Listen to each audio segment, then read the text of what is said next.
Welcome back to my YouTube channel. My name is Karishma और आज हम कॉन्टिन्यूटी में एक और वीडियो बनाने जा रहे हैं। जिस वीडियो के लिए हम एक चैप्टर को स्टार्ट करेंगे जिसका नाम है चैप्टर नंबर 4 प्लानिंग। प्लानिंग एक बहुत ही इंपॉर्टेंट चैप्टर है बिजनेस स्टडीज में। जब भी हम बात करते हैं किसी भी चीज़ की प्लानिंग की, तो प्लानिंग एक बहुत ही कॉमन वर्ड है। चाहे हम कोई भी काम कर रहे हो, कोई भी ऑब्जेक्टिव फुलफिल कर रहे हो, प्लानिंग हमेशा उसमें यूज किया जाता है। ओके, सो प्लानिंग को हम क्या कह सकते हैं, कैसे कह सकते हैं? प्लानिंग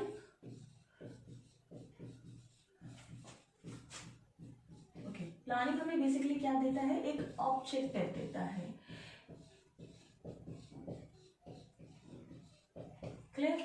एक ऑब्जेक्टिव देता है, उद्देश्य देता है, और उद्देश्य के लिए हम हर एक काम को परफॉर्म करते हैं। ठीक है, एक ऑब्जेक्टिव, एक इंडिविजुअल ऑब्जेक्टिव भी होता है और एक ऑर्गेनाइजेशनल ऑब्जेक्टिव भी होता है। मीन्स मैं खुद क्या चाहती हूँ, ये क्या है?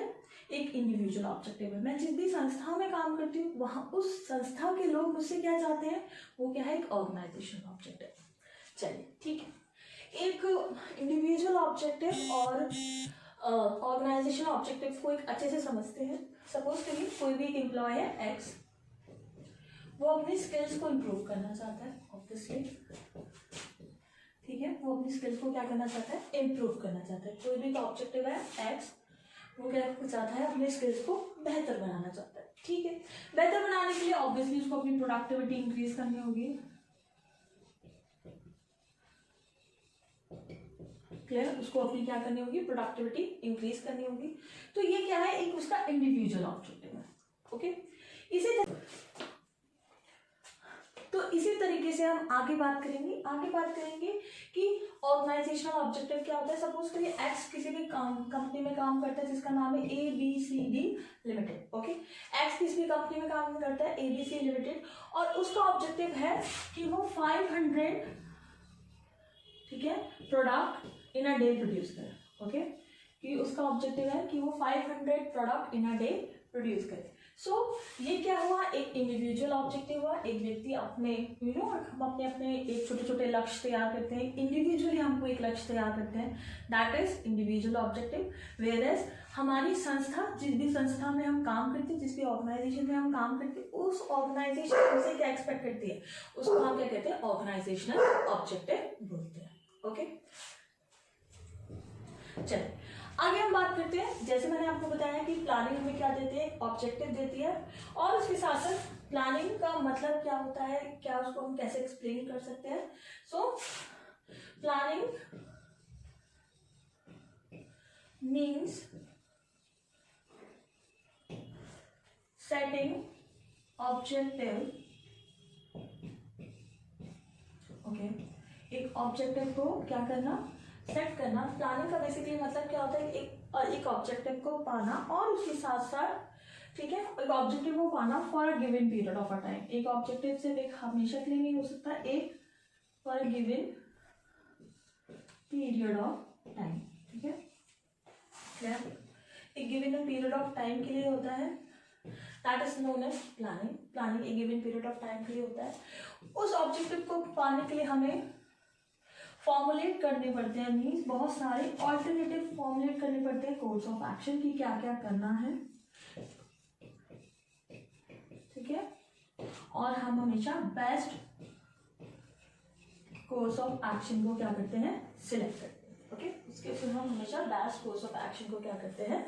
सिलेक्ट करते हैं। ओके, ठीक है, सो हम बेस्ट कोर्स ऑफ एक्शन को सिलेक्ट करते हैं। एक प्लानिंग का एक और एग्जाम्पल लेते हैं। जैसे सपोज करिए कोई भी संस्था है एक्स लिमिटेड, उसने ये कहा कि हमें अपने जो प्रोडक्शन है उसको 2500 जो प्रोडक्ट है उसको हमें इंक्रीज करना है। मीन्स 2500 प्रोडक्ट हमें इंक्रीज करने। सपोज करिए वो 10,000 ऑलरेडी प्रोड्यूस करता है या करता प्रोडक्ट ऑर्गेनाइजेशन प्रोड्यूस करती है, उसमें हमें 2500 और ऐड करना है। ठीक है, हम 2500 और ऐड करेंगे। ठीक है, तो 10,000 में ऑब्वियसली हम 2500 ऐड करेंगे तो ये हो जाएगा 12,500। तो जो एफर्ट हमें 10,000 में लगना, तो ऑब्वियसली हम अपने एफर्ट्स को इंक्रीज करेंगे, बेहतर बनाएंगे। हाँ जी, बिल्कुल बेहतर बनाएंगे, उस चीज़ को इंक्रीज करेंगे और बेहतर बनाएंगे। तो हमें परचेज भी बढ़ाना पड़ेगा, प्रोडक्शन भी बढ़ाना पड़ेगा, मार्केटिंग भी बढ़ानी पड़ेगी अपनी, ऑब्वियसली ज़्यादा से ज़्यादा प्रोडक्ट्स। अब जब मैं 10,000 की जगह 12,500 प्रोडक्ट बढ़ा रही हूँ तो मुझे अपनी मार्केटिंग की स्ट्रैटेजी और टेक्निक्स को और बेहतर करना होगा, जिससे मेरा प्रोडक्ट ज़्यादा से ज़्यादा कस्टमर्स तक पहुँच सके। ठीक है, परचेज, प्रोडक्शन, मार्केटिंग और सेल्स, हमें सारे काम इंक्रीज करने होंगे। इट मीन्स कि किसी भी लक्ष्य को पाने के लिए आपको सर्टेन कोर्स ऑफ एक्शन या बहुत सारे काम करने पड़ेंगे ही पड़ेंगे। ओके, आई होप प्लानिंग का मतलब आपको समझ आ गया। प्ले और प्लानिंग एक और लैंग्वेज में हम बात करते हैं कि प्लानिंग क्या कहता है और क्या नहीं कहता है। चलिए, तो प्लानिंग का मतलब होता है bridging the gap between where we are and where we want to go. Bridging the gap between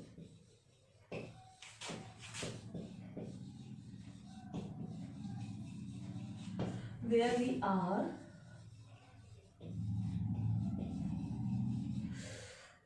are and where we want to go। Clear? कहाँ है और हमें कहाँ तक जाना है। ठीक है, planning bridging the gap between where we are and where we want to go. ठीक है, इसका एक एग्जाम्पल ले सकते हैं। फॉर एन एग्जाम्पल, ज्यादातर सारे बच्चे जो क्लास 12 में अभी बोर्ड एग्जाम्स देने वाले हैं वही क्लास 12 में बैठे, ठीक है, और उनका कोई एम होगा कि नेक्स्ट सर्टेन कॉलेज चाहिए। फॉर एन एग्जाम्पल, ज्यादातर स्टूडेंट्स का एक्सपेक्टेशन होता है DU और AMU। ठीक है, क्लियर? तो भाई ये प्लानिंग ये बताता है कि अभी आप यहाँ बैठे हुए हो और आपको यहाँ जाने के लिए प्लानिंग आपको एक बेसिकली क्या बताता है, एक वे बताता है, एक जरिया बताता है कि भाई आप यहाँ बैठे हुए हो और आपको आगे तक जाने के लिए ये सर्टेन ये काम करने पड़ेंगे। It means in English we can say that कि प्लानिंग हमें ये बताता है कि द पर्सन और the objective where it is, means वो कहाँ पर है और उसे कहाँ तक जाना है। ठीक है, आई होप प्लानिंग का जो एग्जाम्पल है जो मैंने आपको क्लियर करने की कोशिश की है वो आप सभी को क्लियर होना चाहिए। Okay, moving on with the topic. अभी जो हम बात करेंगे प्लानिंग के फीचर्स के बारे में और यू कैन से प्लानिंग के कैरेक्टरिस्टिक्स के बारे में। तो सबसे पहले हम जो बात करेंगे स्टूडेंट्स, वो बात करेंगे कि features of planning. Means planning के जो कुछ फीचर्स हैं, प्लानिंग क्या कहता है, प्लानिंग को हम कैसे कैरेक्टराइज कर सकते हैं, कैसे हम आइडेंटिफाई कर सकते हैं। तो सबसे पहले बात करें कि planning focus on achieving objective. Means बहुत ही हिंदी में समझाऊंगी कि प्लानिंग का जो मीनिंग क्या होता है कि प्लानिंग जो भी काम करता है, मीन्स प्लानिंग अगर कोई भी लिटिल बिट भी एक्शन परफॉर्म कर रहा है या प्लानिंग में हम जो भी काम कर रहे हैं वो हमेशा हमारा एक ही उद्देश्य होता है, वो एक ऑब्जेक्टिव को पाने के लिए किया जाता है। ओके, एक एग्जाम्पल लेंगे हम यहाँ पे। देखिए, नोट्स तो सभी की बुक्स में और स्कूल्स की कॉपीज में अवेलेबल होते हैं और कोचिंग में अवेलेबल होते हैं। हम इस कॉन्सेप्ट को समझने की कोशिश करेंगे क्योंकि केस स्टडीज में हमेशा कॉन्सेप्ट्स के बारे में पूछा जाता है। ओके, तो सपोज करिए एक्स लिमिटेड है, उसने ये टारगेट कहा कि सेल्स बढ़ानी ईस्टर्न पार्ट की, मीन्स जो कंट्री का ईस्टर्न पार्ट है, ईस्टर्न पार्ट की सेल्स बढ़ानी। चलिए ठीक है, तो जो भी एक्टिविटी हम एक्स लिमिटेड जो परफॉर्म करेगा वो, जैसे अगर हमें किसी भी चीज़ की सेल्स बढ़ानी तो ऑब्वियसली हमें उसकी एडवर्टाइजमेंट और एडवर्टाइजिंग बहुत बेहतर बनानी पड़ेगी और उसके साथ साथ उस प्रोडक्ट की हमें मार्केटिंग को बेहतर बनाना होगा। राइट? हाँ जी, बिल्कुल, उस प्रोडक्ट की हमें मार्केटिंग को बेहतर बनाना होगा और उस प्रोडक्ट के बारे में इतना अच्छे से काम करना होगा कि ज़्यादा से ज़्यादा लोगों को उसके बारे में पता चल सके। ओके, कि ज़्यादा से ज़्यादा लोगों को उसके बारे में पता चल सके। ठीक है, सो अब हम क्या करेंगे, एडवर्टाइजिंग में मीन्स ये जो कहना चाहते हैं कि जो भी हमारी प्लानिंग है, चाहे हम एडवर्टाइजिंग कर रहे हैं, मार्केटिंग कर रहे हैं, इवन हम डोर टू डोर मार्केटिंग कर रहे हैं, हम जो भी काम कर रहे हैं वो एक ही ऑब्जेक्टिव के लिए कर रहे हैं, वो ये कि हमें सेल्स को बढ़ाना है। इट मीन्स प्लानिंग में हम जो भी काम करते हैं वो सिर्फ ऑब्जेक्टिव को पाने के लिए ही करते हैं। चलिए ठीक है, नेक्स्ट हम बात करते हैं planning is a primary function of management. ये जो फीचर है ये हर एक 3 नंबर की क्वेश्चन में, 1 नंबर की क्वेश्चन में आ ही जाता है। और यू कैन से इसका कॉन्सेप्ट बहुत आता है कि planning is a primary function of the management. मैं एक हमेशा से क्लाइंट बोलती हूँ, no function of management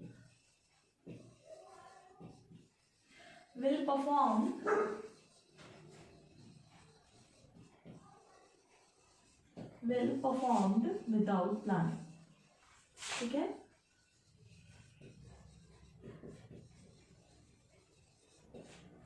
without planning कोई भी फंक्शन मैनेजमेंट का परफॉर्म नहीं हो सकता, चाहे ऑर्गेनाइजिंग हो, स्टाफिंग हो, डायरेक्टिंग हो, कंट्रोलिंग हो, बिना प्लानिंग के। क्यों? सपोज करिए कोई भी एक संस्था है, एक्स लिमिटेड, ठीक है, एक संस्था है, उसके पास कोई उद्देश्य नहीं है, मीन्स उसके पास कोई भी ऑब्जेक्टिव नहीं है, तब उसको पता ही नहीं है कि उसको कितना रॉ मटेरियल परचेज करना है, कितना रॉ मटेरियल प्रोड्यूस करना है, कितनी चीज़ें सेल्स करनी है, कितनी चीज़ें मार्केटिंग में बेचनी है, उसको कुछ नहीं पता। क्यों नहीं पता? क्योंकि उसके पास कोई भी उद्देश्य नहीं है। ठीक है, तो planning is a primary function of management. Yes, planning is a primary function of management, क्योंकि प्लानिंग हमें हमेशा क्या देता है? ऑब्जेक्टिव देता है, और उस ऑब्जेक्टिव को पाने के लिए हम ऑर्गेनाइजिंग करते हैं, means other function of management perform करते हैं। हम ऑर्गेनाइजिंग, स्टाफिंग, डायरेक्टिंग और कंट्रोलिंग को परफॉर्म करते हैं। Okay, moving on next. So moving on next हम बात करते हैं थर्ड फीचर्स ऑफ प्लानिंग की। So third features of planning कहता है planning is a pervasive function. Okay, so third feature of planning क्या कहता है? प्लानिंग एक प्रिवेसिव फंक्शन है। प्रिवेसिव और प्रिवेसिव क्या बहुत सारे मीनिंग है और बहुत सारे तरीके हैं उसको बोलने के, बट प्रिवेसिव का मतलब क्या होता है? Means applied in every kind of organisation, हर तरीके की organisation, every kind of organisation, ठीक है,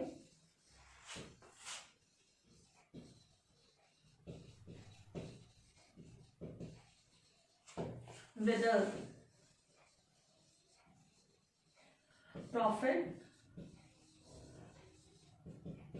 और नॉन प्रॉफिट। ठीक है, चाहे किस तरीके की ऑर्गेनाइजेशन में प्लानिंग हमेशा अप्लाइड किया जाता है और प्लानिंग हर जगह फॉलो किया जाता है। ओके, कोई बर्थडे पार्टी प्लान करना है, आपको वहाँ पे भी प्लानिंग की जरूरत होगी।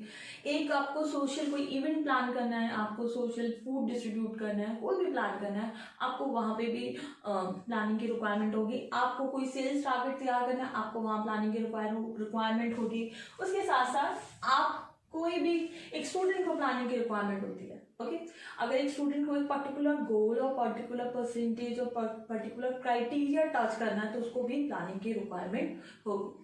ठीक है, इट मीन्स प्लानिंग हर जगह है, हर तरह है, मीन्स प्लानिंग हर डिपार्टमेंट में, प्लानिंग हर लेवल पे है, प्लानिंग हर तरीके की संस्था में, चाहे प्रॉफिट हो या नॉन प्रॉफिट हो। एक मंदिर में भी प्लानिंग है, जब मंदिर में कोई भी फंक्शन होता है। एक सोसाइटी में भी प्लानिंग है, जब हमारी सोसाइटीज में कोई फंक्शन होता है। एक ऑर्गेनाइजेशन में प्लानिंग है और एक इंडिविजुअल के लिए भी प्लानिंग है।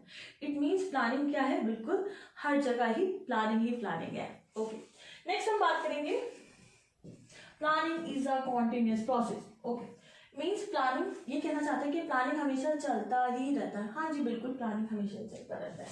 ठीक है, ऑब्वियसली हम एक ऑर्गेनाइजेशन का नाम लेंगे, जैसे एक्स लिमिटेड। एक्स लिमिटेड ने टारगेट तैयार किया कि उसको 5000 प्रोडक्ट को बेचना है। ठीक है, ऑब्वियसली वो 5000 प्रोडक्ट्स बेचेगा। उस प्रोडक्ट को बेचने के लिए उसने चीजें ऑर्गेनाइज, स्टाफिंग, डायरेक्टिंग और कंट्रोलिंग परफॉर्म करी।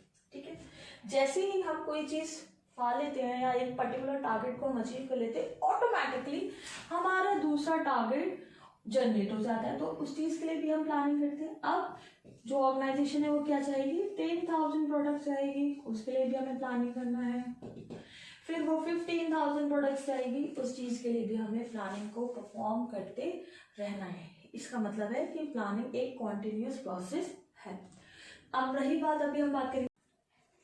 ओके, सो इसी के साथ साथ हम आगे बात करेंगे एक और characteristics of characteristics of planning की, that is the planning is a future oriented process. ठीक है, इसको बहुत ही सिंपल और हिंदी वे में पढ़ेंगे और हिंदी में पढ़ेंगे कि प्लानिंग एक फ्यूचर ओरिएंटेड प्रोसेस है। हाँ, प्लानिंग एक फ्यूचर ओरिएंटेड प्रोसेस है बिकॉज प्लानिंग हमेशा फ्यूचर के लिए की जाती है, आगे हम क्या करना है, कैसे करना है, और आगे हम क्या क्या ऑप्शन है हमारे पास काम को करने के लिए, इस चीज़ के लिए प्लानिंग की जाती है। तो प्लानिंग को हम एक फ्यूचर ओरिएंटेड प्रोसेस भी कहते हैं।